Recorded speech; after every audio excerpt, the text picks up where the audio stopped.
Saudi থেকে ফেরা remittance যোদ্ধার ঠাঁই হলো না নিজের ঘরে। ৭ বছর প্রবাসে জীবন কাটিয়েছেন।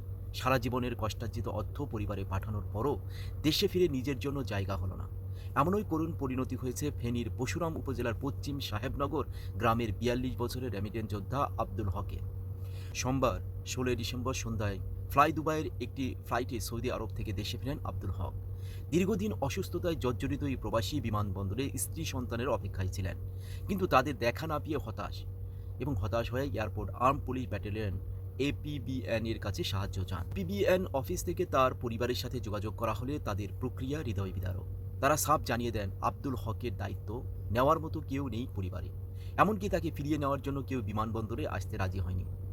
এই অমানবিক পরিস্থিতিতে পিবিএন কর্মকর্তা আব্দুল হককে ব্রাক মাইগ্রেশন প্রোগ্রামের কাছে হস্তান্তর করেন। উদ্দেশ্য তাকে নিরাপদ আশ্রয় রাখা এবং পরবর্তীতে পরিবারের সাথে যোগাযোগ করে সমাধান বের করা। বর্তমানে আব্দুল হক ব্রাকের লার্নিং সেন্টারে একটি রুমে অবস্থান করছেন। ২০১৭ সালে সৌদি আরবে হাউস ড্রাইভারের কাজ নিয়ে পাড়ি জমান আব্দুল হক তার জীবনের সব উপার্জন তিনি স্ত্রী সন্তানের কাছে পাঠিয়েছেন, কিন্তু সৌদি আরবে শেষ ১ বছরে অসুস্থতাজনিত কারণে কাজ করতে পারেননি। ফলে উপার্জন বন্ধ হয়ে যায়, আর এখান থেকে শুরু হয় সম্পর্কের অবনতি।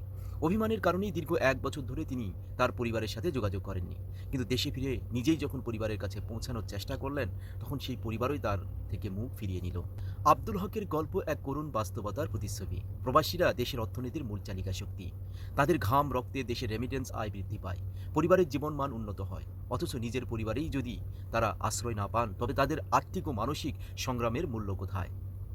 এখন আব্দুল হক ব্রাকের সেফ হোমে আছেন। তার পরিবার এবং সমাজ কি তাকে গ্রহণ করবে, নাকি আরও একটি মানবিক বিপর্যয়ের সাক্ষী হবে? আমরা এমন প্রশ্ন আমাদের সবার জন্যই গুরুত্বপূর্ণ।